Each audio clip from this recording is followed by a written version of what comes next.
6. I just want to honor her last wish, and keep the property.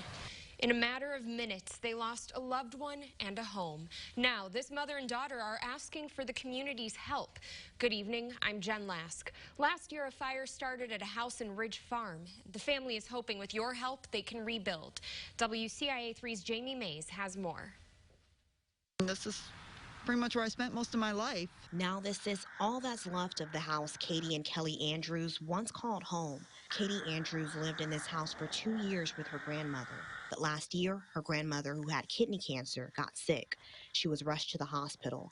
That's when this mother and daughter found out she had died. Then, more tragic news. Probably not even 2 minutes after the coroner walked out, that's when the phone call came. That house was on fire and it was already gone. We rushed down here, and by the time we got here, it was already pretty much demolished and it was still up in flames. They lost 4 animals in the fire, a home and a loved one, all in the same day. Shocked, scared, because I didn't know what the future held. Upset because, we're still trying to get used to the fact that my mom was gone, that she passed, and then literally, it was almost like she took the house with her. My grandmother wanted me to have this property when she passed. Unfortunately, due to all this COVID thing, she couldn't get a will finalized, which the will she wrote down was in the house, but as you can see, we can't get it. For now, Katie is staying at her mother's house, but she wants to save up enough money to have the home torn down and rebuilt. She's hoping the community will help. I grew up here, and it's a little hard to let it go. In Ridge Farm, Jamie Mays, WCIA 3, your local news leader. The Andrews think the cause of the fire was electrical. Katie Andrews has started a GoFundMe to raise money to rebuild the home. Champaign police arrested a man for allegedly shooting his ex-girlfriend this morning. It happened near Parkside Drive in Southwood Terrace. Police say 47-year-old Lamont Jackson shot a 28-year-old woman in her leg after a fight. She was taken to a hospital and is expected to survive. Jackson faces charges of home invasion, aggravated battery with a firearm, and aggravated domestic battery. A Springfield man and woman now face charges for stealing a funeral home van in St. Louis County while a body was still inside it. Brian Schock and Christine Kalb were arrested yesterday in a Walmart parking lot outside St. Louis after someone recognized the van. The body was still inside. Police say Schock and Kalb stole the van at a gas station Thursday. It was left running and unattended in the parking lot when they got in and drove off. Rantoul police have opened a warming shelter on an as-needed basis. It's not just for people who are homeless, but anyone who has an emergency in this bitter cold weather. The department opens the warming center whenever temperatures drop to single digits. Police say to call the non-emergency number if you need it. We've got contact information on our website, WCIA.com. IDPH is closing all of its community and mobile testing sites tomorrow because of the extreme cold. This comes as nearly 2,100 new cases of COVID-19 were reported today, including 53 deaths. The statewide positivity rate for cases is 2.9% right now.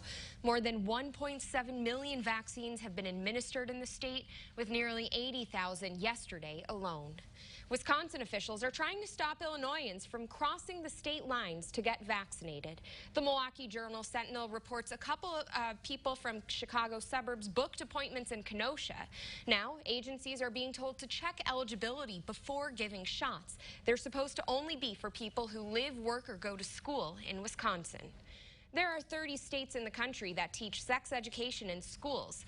Illinois is not one of them, but a new bill could change that. WCIA 3's Abigail Metch is here. And Abigail, this isn't the first time lawmakers have tried to pass this. Advocates pushed for this bill last year as well. The REACH Act would require all Illinois public schools to teach kids about personal health and safety. They would learn about safe and healthy relationships and how to set and respect boundaries. Advocates for the bill emphasize that the lessons would be age appropriate, specific to each grade. This is not the sex ed that you're thinking about, right? This is personal health and safety education. This is about making sure throughout a child's life that they are understanding their personal health, their personal bodies, and understanding how to be safe. Some parents might be hesitant about the bill. there is an option to opt out of lessons, but advocates say this information is crucial for developing healthy relationships. We know that they want their kids to have the best life possible, and that includes having the knowledge and resources to be happy and healthy. And that's all we're doing here. We're providing those tools. The curriculum is different for every grade, kindergarten through high school. Advocates say that it's important to start educating kids at a young age because each lesson will build on the last. Now is the time. Now is the time to take care of our young people, to make sure that they have the tools and the information and the resources they need to lead those happy, healthy, safe lives. Every school will have the flexibility to decide when and how lessons are taught. Our goal is to make sure that schools are successful and that we have a generation of young people who are the healthiest, the safest generation ever, and that they are able to have fulfilling, satisfying, and healthy relationships in the future. The goal is to pass the bill by May 31st. After that, it would take about a year for the Board of Education to create learning standards. So officials say the curriculum would start in 2022 for grades 6 through 12 and 2023 for kindergarten through 5th grade. Jen? All right, Abigail, thank you. Police say cyberbullying and harassment has gone up during remote learning. The Champaign Police Department told us that each year officers get more than 60,000 calls about bullying and harassment.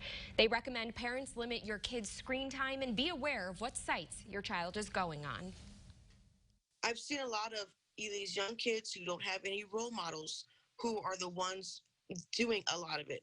And I feel like they're doing it out of a lack of love, that they don't have anyone grounding them and bringing them in and saying, hey, this is not okay. Illinois does have anti-bullying laws. Cyberbullying is a Class 4 felony, and if found guilty, you could serve at least 1 to 3 years in prison. The pandemic has affected people in more ways than one. For many, the isolation has been the hardest part. Carle Health created a program called Carle Friends to combat that loneliness. Volunteers are matched with people in the community. They spend 30 minutes to an hour talking on the phone or video chatting. I think this program is important because as a community, we all need to be there for each other, and this helps catalyze that reaction from happening. Because I would not have been able to meet my Carle friend without this program, and I'm really glad that I was able to. If you or someone you know is in need of a Carle friend, visit our website at wcia.com to apply. Well, not all ice is bad news in central Illinois. We'll show you where you can enjoy some gorgeous views in this cold weather. And speaking of the cold, yikes. Yep, it's going to be cold, that's for sure, for the next several days. And it's also expecting to be snowy for a number of folks across the country. There are 37 states tonight that have winter weather alerts for them, as we see the map right there. Those winter weather alerts include winter storm warnings, winter storm watches, and winter weather advisories. There are some alerts for our area in central Illinois. We'll talk about what we're seeing and what we expect coming up after this. Wcia.